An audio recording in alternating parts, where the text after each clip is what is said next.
Do you want to live out your fantasy of being an oppressive feudal lord?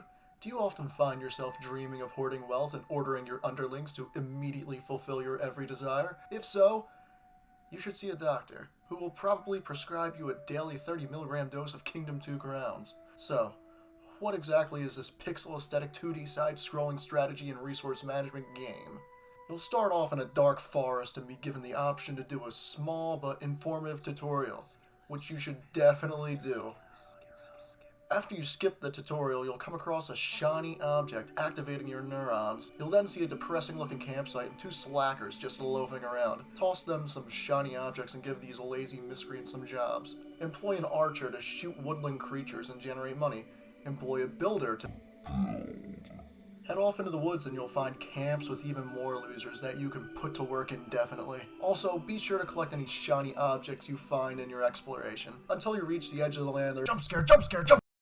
Remember where this guy crashed. He'll be useful later. Get back to camp before nightfall and avoid any Lovecraftian horrors you may come across in your travels. After dark, you may hear the sweet and delicious sound of mac and cheese coming from the deep, dark forest. But don't think that this is a delicious treat coming for you. This is the greed. These common enemies come out of portals every night to attack you and your loyal subjects, until they can either run off with a shiny object or are destroyed by your military might. The first waves of the game contain very few enemies, so paying them off is certainly an option.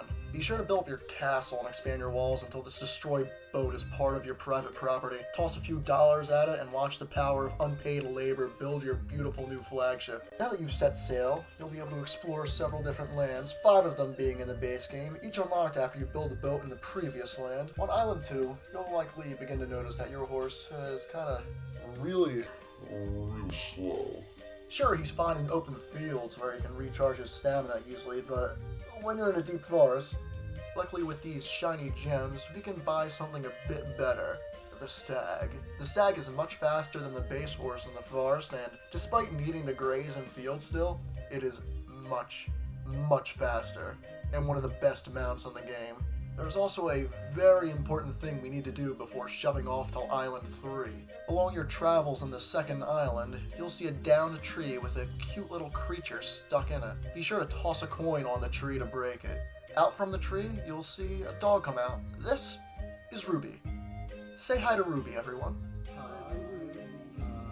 Ruby. Ruby is very useful, as she will bark in the direction of any opening portals and warn you of any oncoming greed attacks.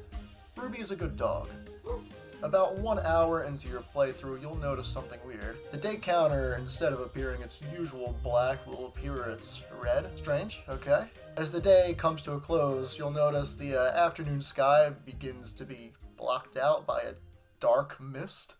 Ruby will howl instead of bark, and a blood-red moon will rise from the horizon. This is a blood moon. A blood moon happens a couple days before the end of every season, and seasons last about 16 days. During a blood moon, the greed attacks are much more intense, despite coming from only one side of the kingdom. Be sure to build up at least stone walls before the first blood moon. Stone walls can be unlocked by upgrading the stone mine on Island 2. With only a minimal military might, you'll be able to defeat your first blood moon. But don't worry, it only gets harder. Soon, you'll head to Island 3.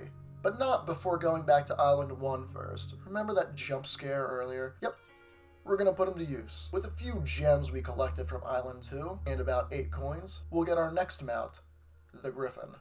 The Griffin is undeniably the best mount in the game, and having it this early is very overpowered. Instead of munching on the grass, your Griffin can feast on the nutritious body of Stuart Little anywhere in the map, which is most of the reason why he's incredibly OP. Also, he has a wing attack to push back any greed that are attacking your walls, giving your military more time to put them out of their misery. With the Griffin, your army, and a Ruby at your side, you'll coast through Land 3 and end up in Land 4. This is where the real game begins. The greed come from portals all around the island. The only way to stop them from coming out of the portals is to destroy the main cliff portal. To destroy this, you'll need to upgrade the iron mine, and therefore upgrading your castle keep to the iron keep, and making a bomb. Once you clear all the small portals on the cliffside, you'll craft a bomb and make your unpaid laborers and 2 squad leaders accompany you to the cliff portal. Inside, you'll have to destroy a gooey mess of greed reproductive organs before lighting a fuse in the main hive and rushing out of there. Congrats! You've secured your first island. 4 more to go. Now, we could go straight to the 5th and largest island, just to get it over with, but winter is fast approaching. Winter is the season you least want to go somewhere with little to no infrastructure to protect you. Most income sources completely dry up in the winter, and greed waves only get stronger. This is when I usually head back to the islands I've already landed on. Taking out the portals on Island 1 and 2 will see you through the duration of the winter. Once spring arrives and you're on Island 3, you should— Ruby, no! Kill them all. Kill them all.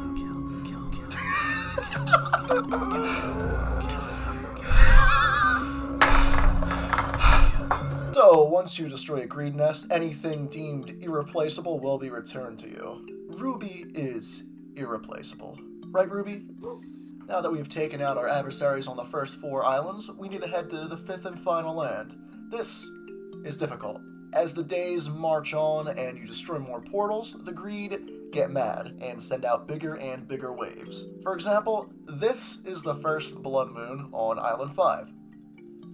Yep, we have some new enemy types to discuss. These boys in the sky are flyers. They are not interested in money like the little greedlings, but they come to kidnap the military and unpaid labor of your kingdom. If you do not have enough archers to take these guys out quickly, you're in for a bad time. Next, we have the scariest enemy in the game, the Crown Stealer. The fan wiki for this game describes them rather succinctly. Bypasses walls, coins, and gems, knocks the crown off, steals it, refuses to elaborate, leaves. Finally, we have these absolute units. These are breeders. These assertive and breedable guys spit out little greed, amplifying the sound of mac and cheese coming from outside your walls. They also punch with massive force and can take down walls in a hurry if you're not diligent in your defenses. With these various enemy types, it will prove to be difficult to advance the border of your kingdom and place the bomb in the final hive. Through a casual playthrough, it took me exactly 100 in-game days to finish this game. Keep in mind I have a lot of experience with a prequel game, so if you're new to the series, results may vary. Kingdom 2 Crowns appears to be a simple side-scroller at first glance, but proves to be a much deeper experience than it initially puts off to be. There are a plethora of mechanics and tips that I neglected to mention, because it's very, very fun to figure these out on your own. Also, playing co-op in the game is loads of fun, especially if your partner has absolutely no idea what he's doing. If you're looking for a real treat that breaks through the permanent monotony of uninspired, soulless AAA game releases, this may be the game for you. I know it's helped me through the FPS releases of the last several months that have been not as exciting as I hoped they would be. Thank you all for watching this quick review. Good luck against the greed, and say goodbye to Ruby.